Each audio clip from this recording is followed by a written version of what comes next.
morning after. I am still up at my daughter's school. I told her that I was going to take her to class this morning. And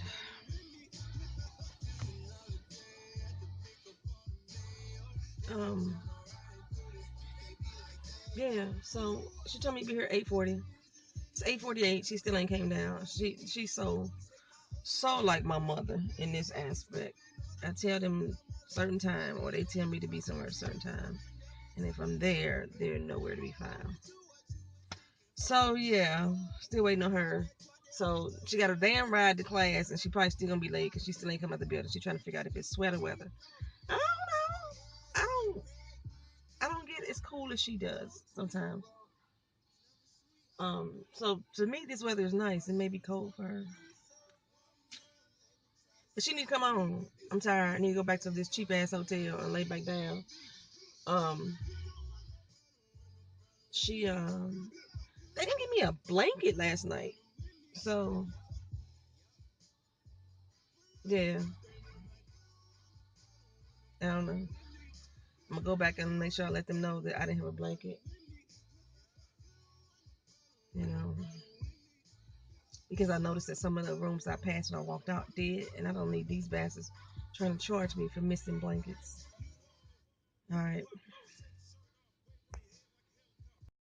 Okay, as I was saying, when I was walking out, I noticed that a lot of the rooms had blankets, and as you can see, mine did not.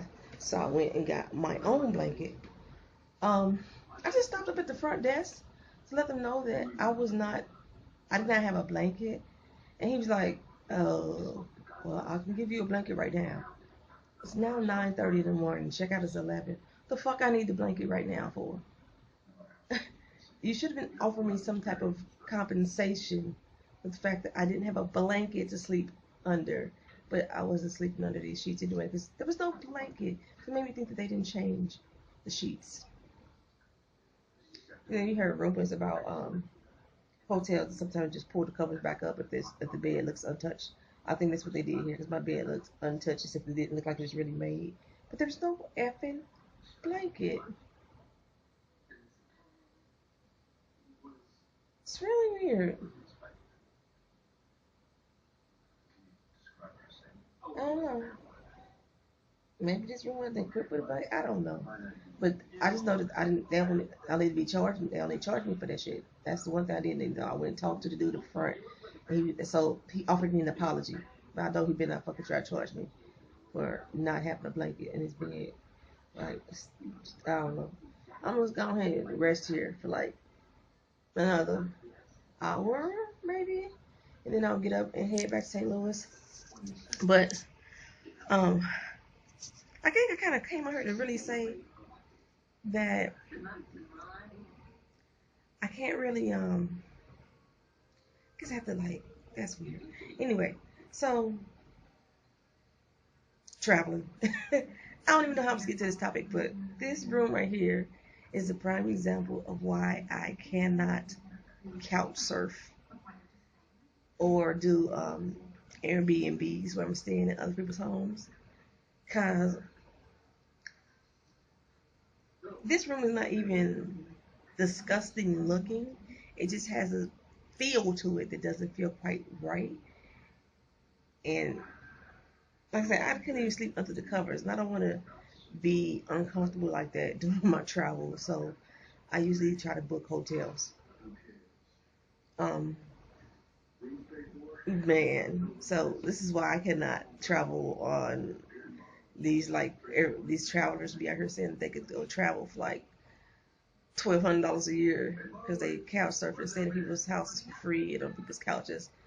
That shit I just can't see myself doing it. I'm 43 years old and I have been accustomed to a certain lifestyle, and I don't think I should have to compromise that to travel or to travel cheaply. So yeah, I mean this room was $39, so the room was hella cheap. So what did I expect?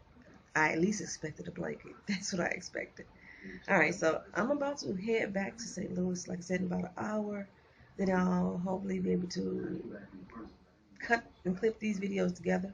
I'm not even sure what all footage I have. I'm tired. I'm hungry. Hungry. I keep saying hungry. Hungry. Hungry. I need to learn how to pronounce that word correctly. I've been blogging every day though, so I still have been doing my blogs. I just haven't been putting them up because I didn't have any Wi-Fi connection. This hotel was supposed to have Wi-Fi, but we got here like 2 a.m. and I was not going to try to do no damn YouTube videos at 2 a.m. So, all right, y'all. Peace. Getting ready to head out. Head back to the loo. This would be my due for the road. Oh. All right, everybody. So, in my car, about to roll out. Okay, so I was writing my review on this hotel on the fact that when I came in late, the guy was kind of salty about the fact that I came in late. And I understand in these small towns that, oh my God, I think a bee got in here. It did. He gotta go. I'm gonna have to record this after I get this bee out of here, baby, because he could not ride back to the loo with me. No, ma'am. Okay, so, I know. I'm gonna have to do something because he can't survive in here. Not with me. In these smaller towns and inns like that, you have the owners or the managers. They will actually live at these hotels. So I'm assuming that's what it was because he was asleep when I got there. I got in pretty late, but when I made my reservations, I did put that I was going to be coming in after midnight. So you should have been expecting a guest to arrive pretty late. Well, he seemed utterly shocked. It took me about 3 or 4 doorbell rings to get him to answer the door. And luckily, I don't know. I don't think I'm in a town that has a high crime rate. So, you know, my safety could have been jeopardized standing out there in that. But regardless, it wasn't. But when he opened the door, he was kind of salty about the fact that I was there pretty late. He wasn't really courteous at all. He wasn't really courteous at all. He kind of checked me in, gave me my receipt, gave me my card, and I'm like, okay, so how do I get to my room? He was like, it's around the back, on the back side. Okay. Well, I go out the car and thinking maybe I drive around to the back. No, I didn't drive around the back. It's an actual walk. But it's really not around the back. It's actually in the hotel. So I had to just go through the other door to get to my back room. He didn't tell me that at first, so I'm outside looking, and then he was locking the door behind me, and I turned around like, hey, you know. So he said, okay, no, this door here. That's how I found my room. And then this morning I was like, I said I didn't pull back the covers or anything because I wasn't going to really sleep under the covers. But this morning I went to go tell him about the fact that I didn't have a blanket, and he was like, okay, I can get you one right now. I say, it was 9:30 in the morning. What the hell you offering me a blanket for right now? So I put off by that, and I was like, no, I just want to let somebody know. I didn't have a blanket in my room. That's all I'm really trying to say. And he was like, well, okay, sorry. And he said sorry, but it just seemed like he was saying, like, come on, bitch, go somewhere now. Go somewhere with that. That's kind of the feeling I got. So, I really, really hope it's not picking up this wind in the back, but it's a bee back there, and I can't ride 3 hours with a bee stuck in this car, and I'm too scary to try to get the bee out myself. So, Let's see. Hopefully, I'm gonna leave the windows down. Hopefully, the bee will fly out while I'm in Buffalo Wild Wings. That's where I'm headed right now. I have totally blown my eating habits, nutrition for this week, and I didn't care, but I know I will care once I get on the scale and see what damage I've done to my body. My throat is so dry and scratchy right now. Okay, but as I'm saying, back to the review I was about to write. So, this morning, right before I left out of the room, I realized I did indeed have a blanket. It was just underneath the sheet, so it was kind of layered differently than I had expected. So I wanted to go back and apologize to the man, and I was like, well, I wanted to come and give you an apology. There was a blanket, and I just want to let you know that I was wrong, yada yada yada, right?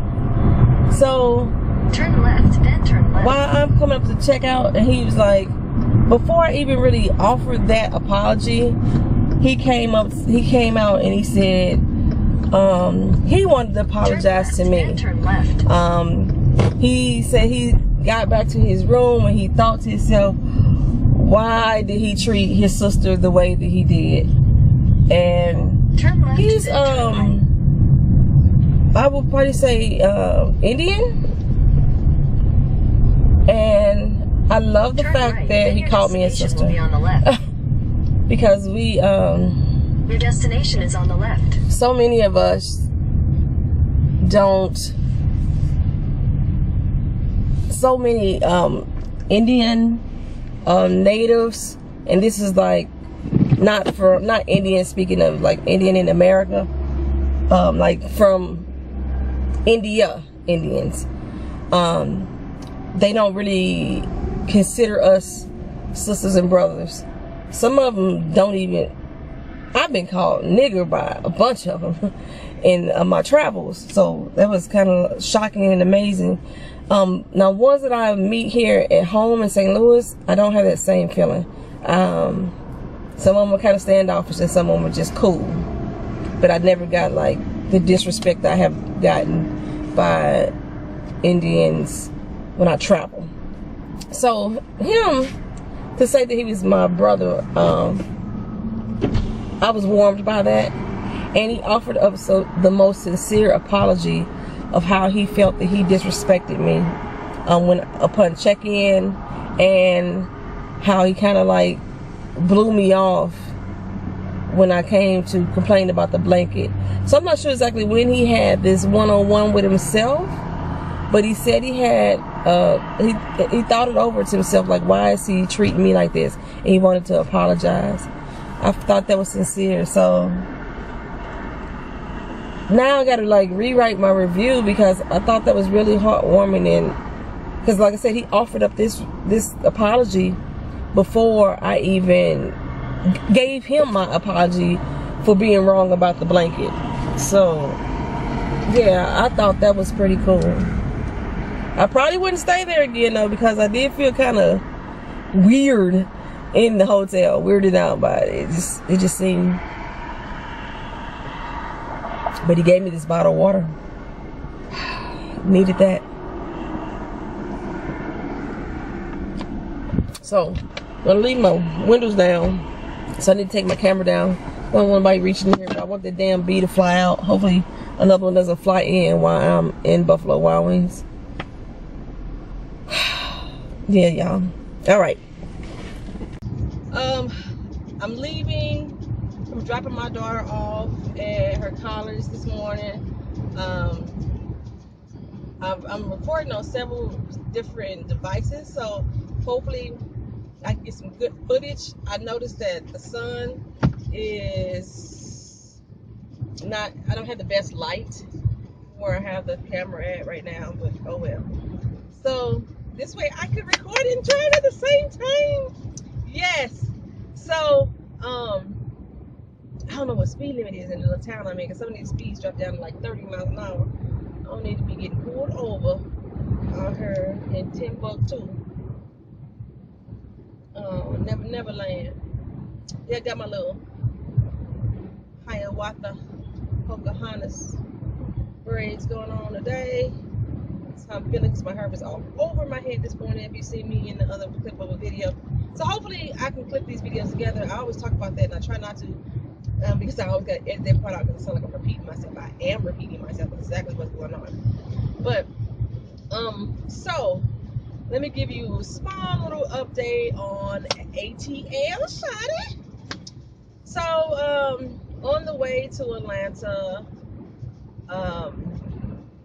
we hit traffic like a son of a bitch.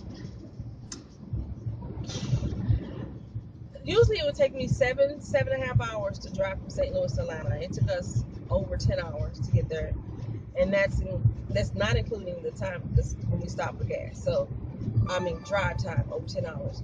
There were 8 accidents, and the GPS detoured me for 5 of those 8 accidents. Now mind you, I did not see not one single accident the entire time though. They didn't clear them off that damn fast. I don't think the accidents existed. People just can't drive. They have horrible driving skills in Atlanta. If you're from Atlanta, you should know that I'm not lying.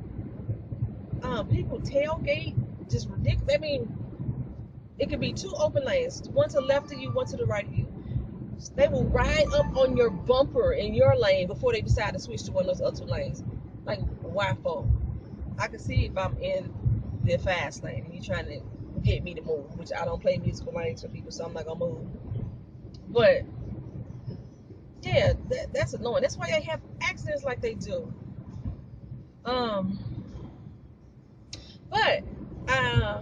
we went to the Atlanta Aquarium. I had never been there. It's not worth the money to me. It's very nice. It's very serene.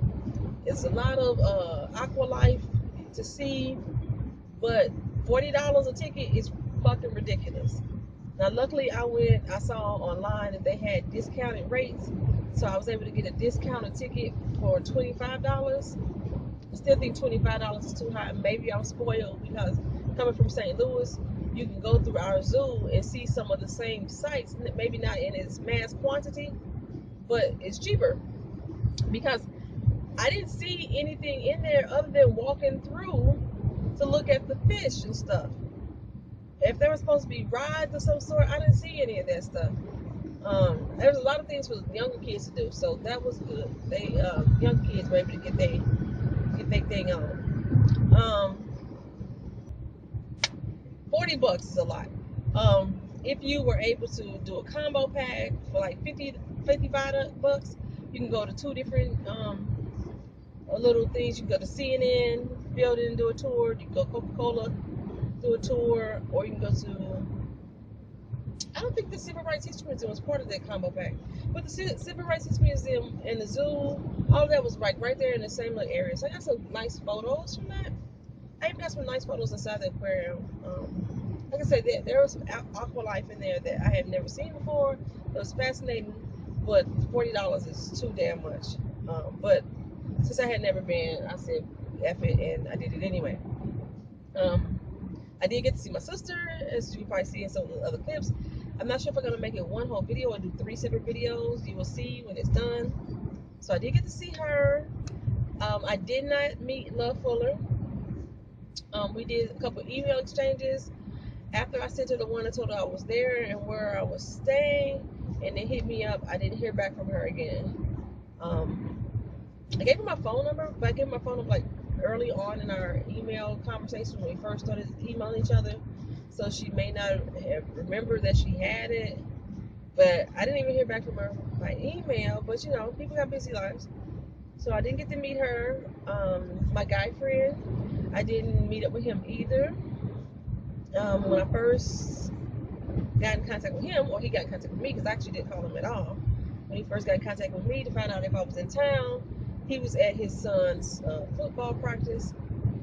So he said he was gonna he could have swung by the hotel because I wasn't far from him, but I was about to head out to go see my sister at the time. So, and I had already told her I was gonna be there at a certain time, and I was already running late. So I was like, well, maybe we could do something later. Maybe we could meet up later. And he said he's gonna try to do that, and I didn't hear from him later. But I'm not upset about that because I was actually hoping. I wanted to see him bad. I really did, but I was so effing tired that I was like, I'm not gonna make it in the morning if I see him.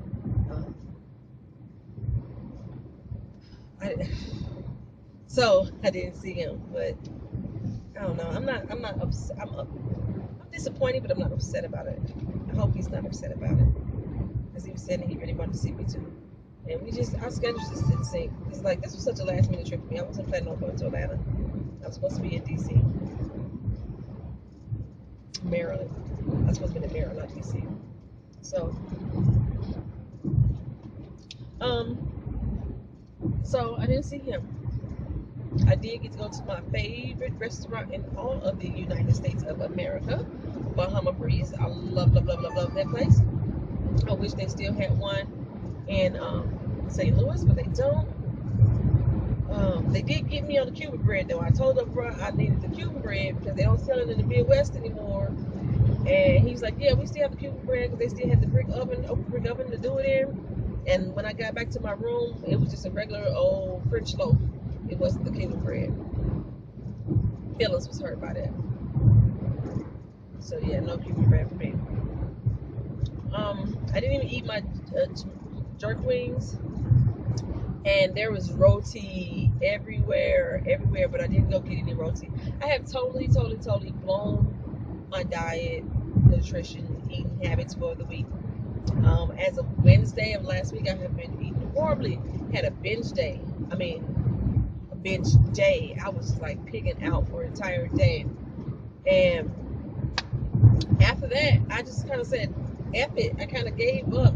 And I literally gave up this time. It wasn't that I just couldn't conscious thought it. I gave up. I was like, I don't care what I'm doing. I'm eating the hell I want for the rest of this week. And I know that when I get on the scale at home, my body is going to be like, bitch, you know better. But I probably set myself all the way back to my 200 pounds. Oh, I would be disgusted at myself if I did that. Maybe I won't get on the scale when I get home. Maybe I'll wait until Sunday to weigh in. I go back to work tomorrow.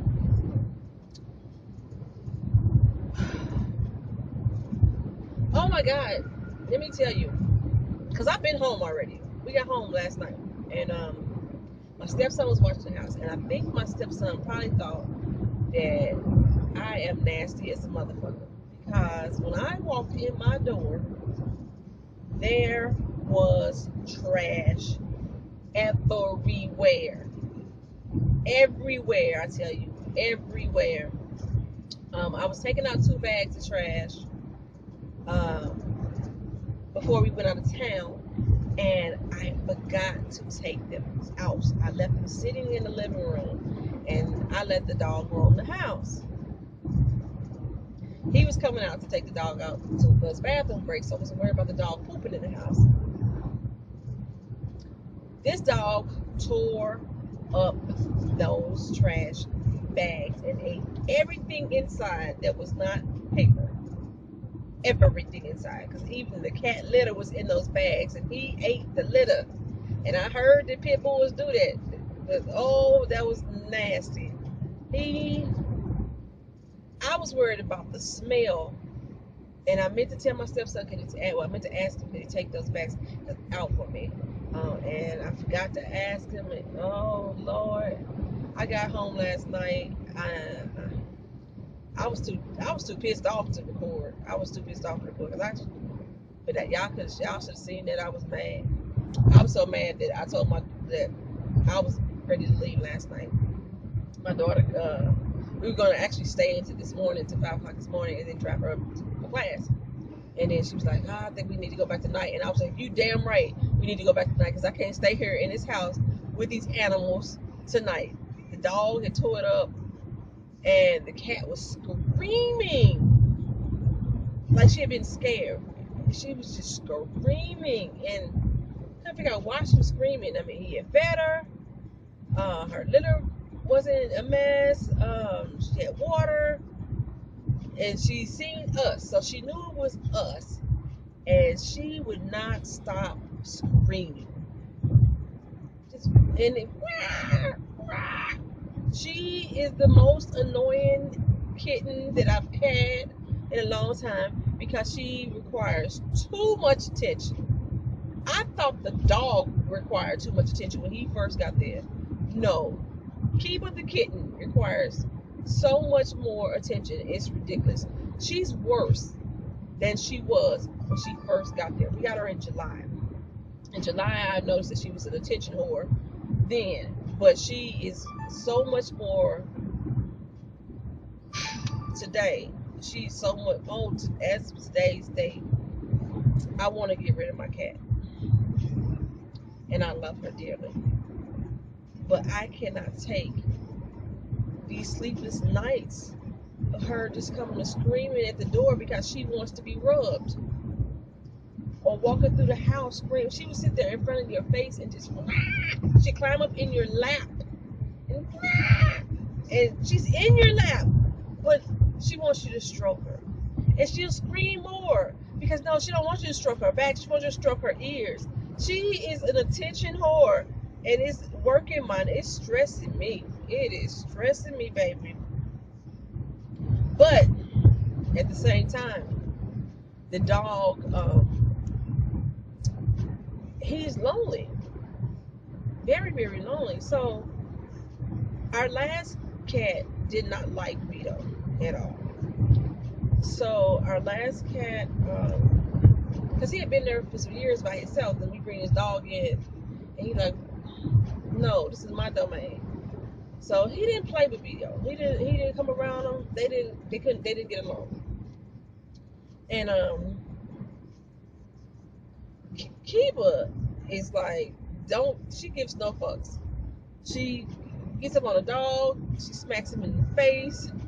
I mean, they shadow box each other, and he'd tap her, she tap her, and they falls in.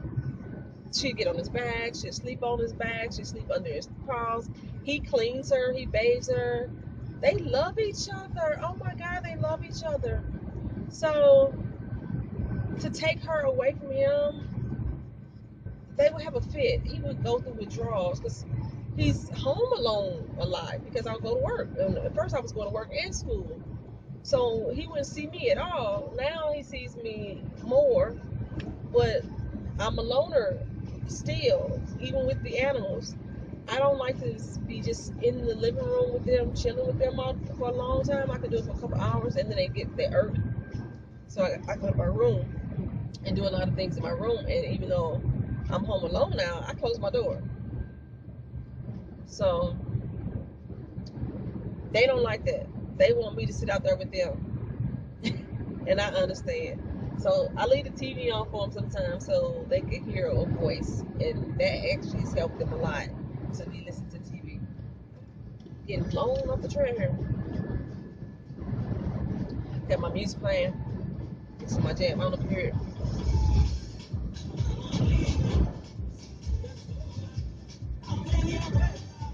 That's a cool.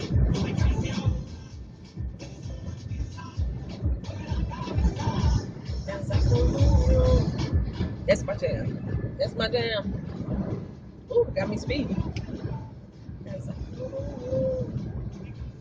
So yeah, once I get back to Alton, I'm gonna do a little more recording. There is this lake that I drive past that is covered with trees, broken trees, and I'm not gonna. It doesn't look like somebody cut the trees. It looked like some force of nature came and took off all the tops and left nothing but the trunks coming up out of the water. Maybe it's meant to be that way. It was made to be that way, but it's just fascinating for me to see. So I got a lot of footage. That's a good world. I'll tell you, boy. Yeah. We're just gonna ride out.